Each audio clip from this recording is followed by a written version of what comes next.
अस्मद्गुरुभ्यो नमः।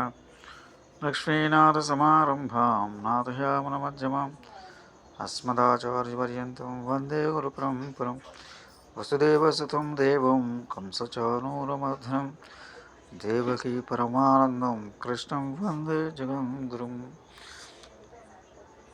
ప్రియ భగవద్బంధువుల నమస్కారం. ఈరోజు మనం భగవద్గీతలో ద్వితీయాధ్యాయంలో 11వ శ్లోకాన్ని మళ్ళీ ఇంకా కంటిన్యూషన్ చేస్తున్నాం. శ్లోకాన్ని ఒకసారి అనుసంధానం. అశోచం నన్వశోచస్తం ప్రజ్ఞావాదాం సభాషతే గతాసు న గతాసుం చ నానుశోచంతి పండితాః.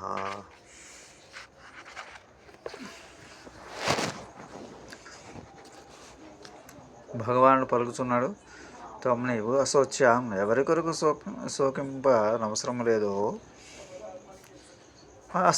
అన్వశోచ శోకించున్నావు. ప్రజ్ఞావాదాంశ హేతువాదంతో కూడిన మాటను భాషసే పలుకుతున్నావు. పండితా జ్ఞానులు గతాసును చనిపోయిన వారి గురించి కానీ అగతాసును బ్రతుకున్న వారి గురించి కానీ అనుశోచంతి శోకింపరు. నీవు ఎవరిని గురించి శోకింపని అవసరం లేదు. ఓ వారిని గురించి శోకించున్నావు. పైగా హేతువాదంతో కూడిన పండిత వాక్యాలు పలుకుతున్నావు.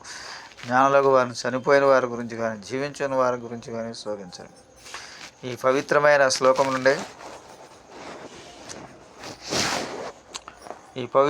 శ్లోకం నుండి గీతోపదేశం ప్రారంభమవుతున్నది. అందుచేత గీతాపారాయణ క్రమనందు అశోచ్య నన్వశోచస్తం ఇది బీజం అని చెప్పబడుతుంది.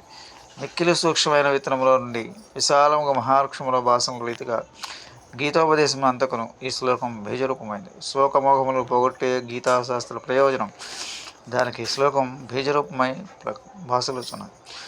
ఈ శ్లోకం ఆకారంతో ప్రారంభముడు గౌనంతో అక్షరాణం అకారోస్మి అక్షరములో అకారం భగవద్విభూతి అని గీతాశాస్త్రం వివరించును.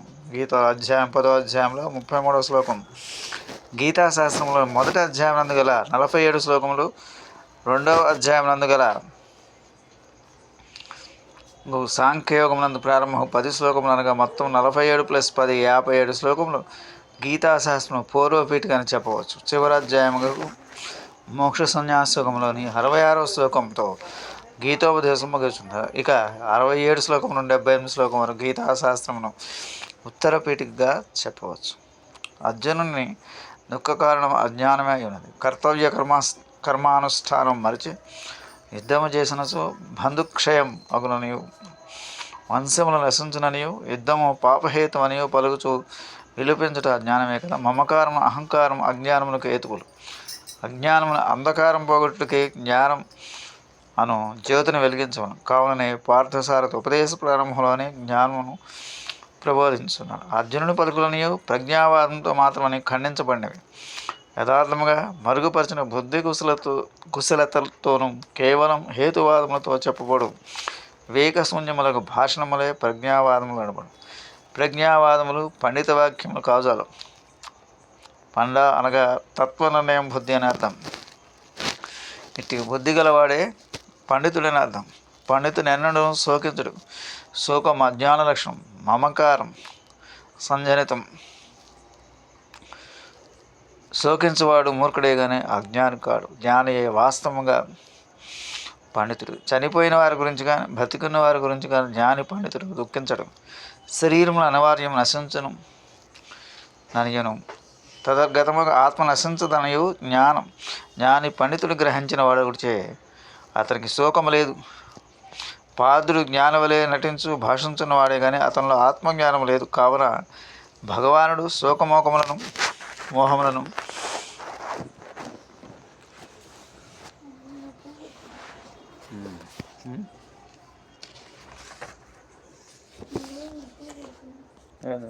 అయిపోయింది పోగొట్టువాడు వాస్తవమవుట ఆత్మజ్ఞానం చెప్పదలించి బీజరూపముగా ఈ పుణ్యశ్లోకం ప్రబోధించుటకు ప్రారంభించినాడు. అనంతరం ఆత్మ యొక్క నిత్యత్వమును గూర్చి అనాత్మ యొక్క అనివార్యముగా నాశమును గూర్చి కర్తాకర్తవ్య అనుష్ఠాన విశిష్టతను గూర్చి ముందు శ్లోకంలో చెప్పబడుచున్నాడు. అర్జునుడు కలిగిన దేహభ్రాంతి జ్ఞానబోధతో తొలగింపు ఉంచున్నాడు.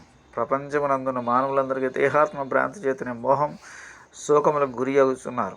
మమకారం అహంకార లక్షణంతో కూడిన అజ్ఞానం తొలగినప్పుడే మానవుడు మాధవుడగును. కావున భగవానుడు అర్జున నిమిత్త మాత్రంగా ఉంచుకుని విశ్వమానవ కోటికి ఆత్మ యొక్క నిత్యశుద్ధ సత్యముక్త స్వరూపం గురించి, శరీరం యొక్క అనివార్యముగా కలుగుతున్న వికారములు నాశనం గురించి విపులముగా తెలుపుడు జ్ఞాన ప్రసంగము చేయుచున్నాడు. ఆలకింపు.